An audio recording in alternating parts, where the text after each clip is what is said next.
जो EVM machine होता है उसका चेकिंग रिपोर्ट लिया जाता है, लाइसेंसिंग उसको कहते हैं, उसका रिपेयर हो या नया बनाने हो। तो ऑलरेडी 4 दिन पहले वो इंस्ट्रक्शंस आ गए कि ईवीएम मशीन का रिपेयरिंग हो या स्टेटस रिपोर्ट है वो देखना चालू करो। अब ये देखने बाद यही महाराष्ट्र का तो इलेक्शन अभी नहीं है, वो अक्टूबर 2024 में, तो ये देखने के बाद यही अभी सबको लगना लग गया कि दिसंबर में लोकसभा इलेक्शन होंगे, क्योंकि कर्नाटका में जो इलेक्शन हुए थे वहां पे बीजेपी हारी, और जब विधानसभा में बीजेपी हारी तो लोकसभा में उनके जो संख्या है वो कम हो सकती है। और वही चीज मध्य प्रदेश में हो सकता है, वही जो पंजाब में हो सकता है, वही हरियाणा में हो सकता है। इसीलिए शायद जो इलेक्शन मार्च में थी वो दिसंबर में हो सकती है ऐसे ही। और महाराष्ट्र में बीजेपी के लोक संख्या का आंकड़ा बढ़ाने के लिए। नमस्कार दोस्तों, जनसभा न्यूज में आपका स्वागत है। देश दुनिया से फटाफट बड़ी खबर निकल के आ रही, बिग ब्रेकिंग पहली बड़ी खबर निकल के आ रही। शरद पवार के पोते ने ईवीएम को लेकर बड़ा खुलासा किया है। कहा ईवीएम की मरम्मत शुरू हो चुकी है, 23 में कराए जा सकते हैं लोकसभा चुनाव। बताएंगे किस दावे के साथ कहा जा रहा है कि ईवीएम में घपला किया जा रहा है। बड़ी खबर निकल के आ रही, ईवीएम को लेकर बताएंगे, सारी पोल खुलकर सामने आ रही। वहीं दूसरी बड़ी खबर निकल के आ रही मणिपुर से, बड़ी खबर जहां पर दंगाइयों ने सैनिकों पर किया हमला, एक की मौत, हथियार सब लूट ले गए हैं। बताएंगे इसके बारे में। वहीं अगली एक और खबर निकल के आ रही है, शरद पवार और अजित पवार का मामला पहुंचा चुनाव आयोग। चिन्ह को लेकर लगातार दोनों पार्टियां दबदबा बना रही हैं। बताएंगे इसके बारे में, किसको मिलने वाला है सिंबल। अच्छा, एक और बड़ी अपडेट निकल के आ रही है। जी हां दोस्तों, विपक्षी एकता से भाजपा के अंदर खलबली मची है। पहले 4 राज्यों में, वहीं 4 राज्यों में बदले जा रहे हैं प्रदेश अध्यक्ष। बताएंगे इसके बारे में, सारी खबरों को जानने वाले हैं करके विस्तार से। पाकिस्तान से भी बड़ी खबर निकल के आ रही है, पाकिस्तान बिकने को है तैयार। बताएंगे इसके बारे में। एक और बड़ी अपडेट निकल के आ रही है। जी हां दोस्तों, बड़ी खबर है, कहां चले और कहां फंसे, कैसे एक बार फिर अजीत पवार फंस रहे हैं। क्या कुछ बड़ी खबर निकल के आ रही है, अजीत पवार क्यों फंस रहे हैं ये भी बताएंगे, और कैसे अजीत पवार के जाने से सिंधे गुट में हड़कंप मचा हुआ है, जानने वाले हैं सभी खबरों को करके विस्तार से। लेकिन उससे पहले छोटे से निवेदन, अगर आप हमारे चैनल पर हैं तो चैनल सब्सक्राइब करेंगे जरूर दबाएगा। देश में फटाफट बड़ी अपडेट। दरअसल पहली बड़ी खबर निकल के आ रही है, शरद पवार के पोते ने बड़ा खुलासा कर दिया। कहा ईवीएम की मरम्मत शुरू हो चुकी है, 23 में ही कराए जा सकते हैं लोकसभा चुनाव। जी हां दोस्तों, आप सही सुन रहे हैं, शरद पवार के पोते ने ईवीएम को लेकर बड़ा खुलासा किया। कहा दिसंबर के 23 में आराम से कराए जा सकते हैं लोकसभा चुनाव, लेकिन भाजपा भी ईवीएम की मरम्मत में जुटी है। ऐसे में लोकसभा चुनाव 23 में नहीं करा रही है। अगर वो 23 में चुनाव कराए तो 110% लोकसभा चुनाव में हार जाएगी। यह बड़ा खुलासा किया है कोई और नहीं बल्कि शरद पवार के पोते ने बड़ा खुलासा किया है। आपको सुनाएंगे भी और दिखाएंगे भी किस तरह से लगातार ईवीएम से घपला किया जा रहा है। महाराष्ट्र में जिस तरह से राजनीति करवट ले रही है, वह जाहिर कर रही है कि आने वाले समय में महाराष्ट्र में बड़ा बदलाव देखने को मिल सकता है। अजित पवार के अचानक पलटने के बाद शरद पवार और उनके गठबंधन के नेताओं को बड़ा झटका लगा, ये बात सच रही। लेकिन वहीं एनसीपी के विधायक और एनसीपी प्रमुख शरद पवार के पुत्र रोहित पवार ने एक बार फिर भाजपा पर बड़ा हमला बोला है। उन्होंने कहा भाजपा ने आगामी चुनावों को ध्यान में रखते हुए एनसीपी और शिवसेना को तोड़ने की कोशिश की, उसमें तो पूरी तरह से सक्सेसफुल रही। लेकिन आने वाले लोकसभा चुनाव में इसके क्या परिणाम रहने वाले हैं, ये जनता और लोकतंत्र समझ रहा है। ऐसा कर्नाटका चुनाव में भाजपा की हार के कारण सबसे बड़ा कारण रहा ईवीएम। मध्य प्रदेश, हरियाणा और अन्य राज्यों में भी यही होने वाला है, क्योंकि सबको पता है कि 3 महीने में ये ईवीएम में कुछ नहीं कर पाएंगे और ज़्यादा से ज़्यादा ईवीएमों को ये ठीक तक नहीं कर पाएंगे। यही वजह है कि ये लोकसभा चुनाव को ज़्यादा दूर तक ढकेल रहे हैं, यानी ये लोकसभा चुनाव को 24 पार ले जा रहे हैं, 24 में कराने वाले हैं। यानी देखा जाए कहीं ना कहीं बात पूरी तरह से रोहित पवार की सच है। ईवीएम के जरिए पूरा घपला किया जा रहा। उन्होंने कहा लोकसभा का राज्य चुनाव 5 से 6 महीने पहले ईवीएम की चेकिंग की रिपोर्ट होती है। वहीं 4 दिन पहले महाराष्ट्र के कुछ अधिकारियों को ईवीएम की मरम्मत और निर्माण शुरू करने का निर्देश दिया गया है। इस बात का संदेश है कि दिसंबर में लोकसभा चुनाव आराम से कराए जा सकते हैं। यानी देखा जाए 3-4 दिन पहले, यानी कि समझा जाए तो जून में ही उन्हें मरम्मत करने के लिए कागजात दिए जा रहे हैं। अब 6 महीने के लिए 6 से 5 महीने लगते हैं मरम्मत करने में, तो ऐसे में आराम से दिसंबर में चुनाव हो सकता है। लेकिन नहीं कराएगी भाजपा चुनाव, क्योंकि केंद्र में है, चुनाव आयोग भी उसके इशारे पर काम कर रहा है और फिर वही घपले के साथ ईवीएम का सहारा लिया जाएगा। शरद पवार के पोते का यह बड़ा बयान रहा।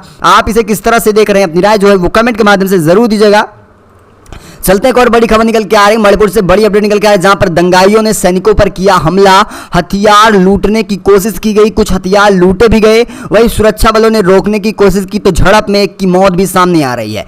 मणिपुर में देखा जाए तो लगातार हिंसा भड़कती जा रही है। इंडियन रिजर्व बटालियन पर हमला भी किया गया, लेकिन सुरक्षा बलों ने उन्हें रोका। इस झड़प में एक व्यक्ति की मौत हो चुकी है। घटना आज मणिपुर के जौथबल का है और यहाँ पर सैकड़ों लोग IRB पोस्ट पर पहुंचे हुए थे। देखा जाए तो जिस तरह से मणिपुर में हिंसा भड़क रही है, अब देखा जाए आम लोगों की बजाय अब सैनिकों पर हमले होने लगे हैं। यानी कि देखा जाए मणिपुर में हालात कुछ भी ठीक नहीं है, हालात बद से बदतर हो रहे हैं। क्योंकि अब तक नेताओं के घर फूके जा रहे थे, आम लोगों को मारा जा रहा था, लेकिन आज जो खबर निकल के आ रही है कि सैनिकों के ऊपर हमले किए जा रहे हैं, हथियार लूटने की कोशिश की जा रही है, ये कहीं ना कहीं देखा जाए तो मणिपुर में हालात ठीक नहीं है। ये सारे संदेश दे रहे हैं और मणिपुर देखा जाए तो कहीं ना कहीं अब सेनाओं के पकड़ से बाहर जा रहा है। लेकिन इस पर केंद्र चुप्पी नहीं तोड़ रहा है और ना ही पीएम मोदी इस पर बोलने को कुछ तैयार हैं। हर रोज यही खबर रहती है कि पीएम मोदी कब बोलेंगे। वो पूरी तरह से गूलर के फूल हो चुके हैं कि खिलने को तैयार ही नहीं है। अब ये देखने वाली बात होती है आखिर कब प्रधानमंत्री का दिल पिघलता है और मणिपुर के मुद्दे पर कुछ कार्रवाई करने के लिए कहते हैं, ये अगली बात होती है देखने वाली। वैसे मणिपुर में हालात ठीक नहीं है, आज फिर से सैनिकों के ऊपर हमला हुआ है जिसमें एक की मौत भी हो चुकी है। चलते एक और बड़ी अपडेट निकल के आ रही है। जी हाँ, बड़ी खबर है, देखा जाए बीजेपी के अंदर भी विपक्षी एकता से हड़कंप मचा हुआ है। जहां कल खबर निकल के आ रही है कि 4 राज्यों के प्रदेश अध्यक्ष बदले जा रहे थे भाजपा में, लेकिन वहीं कैबिनेट विस्तार को लेकर फिर से बड़ा फेरबदल किया जा रहा है। इस बार 4 के बजाय 6 प्रदेश अध्यक्ष बदले जा रहे हैं। भाजपा ने मंगलवार को पंजाब, तेलंगाना, झारखंड समेत 4 राज्यों के प्रदेश अध्यक्ष बदल दिए। लोकसभा चुनाव से कुछ महीने पहले संगठन में बदलाव की ओर अब राज्यवार रणनीति तैयार कर रही है भाजपा। इसी कड़ी में भाजपा अब 6 और राज्यों के प्रदेश अध्यक्ष बदलने वाली है। इसे लेकर अगले 2-3 दिनों में फैसला लिया जा सकता है। वैसे वो कौन से राज्य होने वाले हैं, ये राज्य आपको बताना चाहेंगे। मध्य प्रदेश, जहां पर विधानसभा चुनाव नजदीक आ रहा है, जहां पर इनकी हालात पहले से भी बद से बदतर होती जा रही है। गुजरात, हरियाणा में भी कुछ ठीक नहीं चल रहा। जम्मू कश्मीर से तो पहले से इनका सुपड़ा साफ है। कर्नाटका में जो हुआ वो आपने देखा। केरला तो केरला ही है। ये सारे राज्य हैं जहां पर प्रदेश अध्यक्ष बदलकर कोई ना कोई नई रणनीति के चक्कर में है मोदी सरकार। लेकिन ऐसी कोई भी अब की खिचड़ी नहीं पकने वाली है कि ये विधानसभा चुनाव जीत सकें। विधानसभा चुनाव तो 110% किसी राज्य में नहीं जीत पाएंगे, क्योंकि इनका ईवीएम नहीं काम करने वाला है। जिस तरह से रोहित पवार ने खुलासा किया, शरद पवार के पोते ने। आप इसे किस तरह से देख रहे हैं, अपनी राय जो है कमेंट के माध्यम से जरूर बताइएगा। चलते हैं अगली एक और अपडेट लेते हैं। बड़ी खबर निकल के आ रही है। जी हाँ दोस्तों, मध्य प्रदेश से बड़ी खबर निकल के आ रही है, जहां पर आपने देखा था आदिवासियों के ऊपर कुछ दिन पहले बुलडोजर चला था। आज खबर निकल के आई थी पेशाब कांड। अब सारे कांड कहीं ना कहीं भाजपा को खाई में ढकेल रहे हैं और शिवराज का पूरा कंट्रोल डैमेज हो चुका है। यानी देखा जाए जैसे प्रियंका गांधी की रैली का आगाज होता है, कोई ना कोई गलती भाजपा के नेता या मंत्री या विधायक कर रहे हैं। इससे पहले आपने देखा था प्रियंका की रैली थी जब जबलपुर में रही थी, तब आपने देखा था कि आदिवासियों के 10 घरों पर बुलडोजर चला दिया गया था बिना नोटिस दिए। अब दूसरी तरफ फिर से देखिए आप, अब प्रियंका गांधी की रैली होने वाली है ग्वालियर में 22 जुलाई को, लेकिन फिर से देखिए आप दलित परिवार और आदिवासियों के ऊपर टॉयलेट किया जा रहा है। मध्य प्रदेश के सीधी में दलित युवक पर पेशाब करने वाले भाजपा कार्यकर्ता प्रवेश शुक्ला के खिलाफ शिवराज सिंह चौहान सरकार ने सख्त कार्रवाई का आदेश दिया है। वैसे आदेश तो ये बड़े बड़े फरमानों का भी देते आए हैं, लेकिन इनका आदेश देखा जाए तो कहीं ना कहीं जातियों के खिलाफ रहा है। विधानसभा चुनाव से पहले पूरी तरह से जघन्य कांड में विपक्ष ने सरकार को पूरी तरह से घेरा है। वो चाहे इनके द्वारा किया गया भ्रष्टाचार रहा हो, या फिर इनके द्वारा किया गया दलितों पर अत्याचार रहा हो, या फिर बुलडोजर का एक्शन क्यों ना रहा हो, आदिवासियों के ऊपर लगातार अत्याचार इनके द्वारा किया जा रहा है। आप मानेंगे नहीं, यहाँ तक कि आदिवासियों को न्याय दिलाने के लिए प्रियंका गांधी ने भी ट्वीट किया कि बिना किन्हीं नोटिस के, बिना किसी को बताए उनके घरों पर बुलडोजर चलाया जा रहा है। उन्होंने बताया कि वो सारे आदिवासी लोग केवल जीवन यापन कर रहे थे, यानी मजदूरी कर अपना घर चला रहे थे, झुग्गी झोपड़ी वाले थे, उनके घर को भी नहीं छोड़ा गया। कानून अपना काम नहीं कर रहा है, बल्कि बुलडोजर अपना काम कर रहा है। ये सारी बातें समझ आ रही थी। लेकिन वहीं कांग्रेस अब इनकी मुश्किलों में और भी इजाफा कर रही है। दरअसल कांग्रेस का कहना है जब आदिवासियों के घर पर आप बुलडोजर चलवा सकते हैं, तो जिसने पेशाब किया है आदिवासी समुदाय के लोगों पर, उस पर भी बुलडोजर चलना चाहिए। अब इसको लेकर कहीं ना कहीं बुरे फंस रहे हैं भाजपा।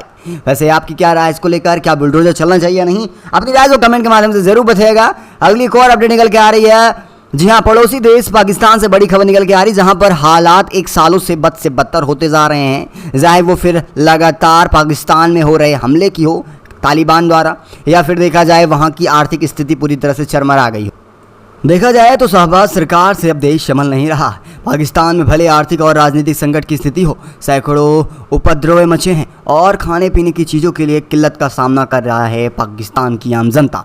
लेकिन पाकिस्तान सरकार शायद इससे जनता का ध्यान भटकाने की रणनीति पर काम कर रही हो। इसी वजह से उसने स्वीडन में कुरान जलाने के अपमान को लेकर देश भर में अब प्रदर्शन का ऐलान किया है। यानी देखा जाए घर में खाने को दाना नहीं है और दूसरी तरफ ये प्रदर्शन करने का ऐलान कर रहे हैं। ये बात किसी धर्म समुदाय को लेकर नहीं कहा जा रहा है, बल्कि जिस तरह से लोगों का मन भटकाने के लिए पाकिस्तान ने एक नया पैतरा खोजा है, कहीं ना कहीं ये भी मोदी की रणनीतियों पर चल रहे हैं। इसको लेकर आपकी क्या राय है? अपनी राय कमेंट के माध्यम से जरूर बताइएगा। इस खास वीडियो में बस इतना ही, मिलेंगे आपको अगली बड़ी अपडेट के साथ, तब तक के लिए धन्यवाद। लोकसभा या विधानसभा इलेक्शन एक राज्य में या देश में जब लगने की संभावना होती है, तब 5-6 महीने पहले जो ईवीएम मशीन होता है उसका चेकिंग रिपोर्ट लिया जाता है, लाइसेंसिंग उसको कहते हैं, उसका रिपेयर हो या नया बनाने हो। तो ऑलरेडी 4 दिन पहले वो इंस्ट्रक्शंस आ गए कि ईवीएम मशीन का रिपेयरिंग हो या स्टेटस रिपोर्ट है वो देखना चालू करो। अब ये देखने बाद यही महाराष्ट्र का तो इलेक्शन अभी नहीं है, वो अक्टूबर 2024 में, तो ये देखने के बाद यही अभी सबको लगना लग गया कि दिसंबर में लोकसभा इलेक्शन होंगे, क्योंकि कर्नाटका में जो इलेक्शन हुए थे वहां पे बीजेपी हारी, और जब विधानसभा में बीजेपी हारी तो लोकसभा में उनके जो संख्या है वो कम हो सकती है। और वही चीज मध्य प्रदेश में हो सकता है, वही जो पंजाब में हो सकता है, वही हरियाणा में हो सकता है। इसीलिए शायद जो इलेक्शन मार्च में थी वो दिसंबर में हो सकती है ऐसे ही। और महाराष्ट्र में बीजेपी के लोक संख्या का आंकड़ा बढ़ाने के लिए और विधानसभा में एक हाथ सत्ता लाने के लिए बीजेपी ने शिवसेना को फोड़ा, और जो राष्ट्रवादी का कुटुंब है उसको उन्होंने फोड़ा, सिर्फ बीजेपी पर विचार करते हुए। जो अभी यूटी बनी है महाराष्ट्र में, उसे चुनाव वो जीतेंगे। आप जो सत्ता में उनके बारे में बात कर रहे हैं, अभी देखो क्या होता है, उन्हीं में जो भी चल रहा है। क्योंकि ये देखो जो बीजेपी के भी कार्यकर्ता है वो भी नाराज है, वो एनसीपी के खिलाफ या वो विचारसरणी के खिलाफ वो आज तक 30-40 साल से लड़ते आए, और अचानक आज आप सत्ते में और स्ट्रेंथ मिलने के लिए राष्ट्रवादी के साथ बीजेपी के कार्यकर्ता नाराज है, एनसीपी के कार्यकर्ता बीजेपी पे नाराज है, उनके नेता हमारे नेता जो उस साइड है उन पे नाराज है। तो ये सब देखने के बाद और लोगों की अगर भावना देखे तो लोगों की भावना, ये जो राजकारण है, राजनीति है महाराष्ट्र की जो अलग थी उसके बारे में सब अच्छी चर्चा करते थे, आज वो चर्चा नहीं होती, अतिशय लो लेवल पे गई है। तो लोग, कार्यकर्ता सब एकजुट मिलकर एक अच्छे विचार को ताकत देंगे। जो आने वाला इलेक्शन है वो जो आज सत्ते में उनके खिलाफ आप जाता हुआ देखेंगे।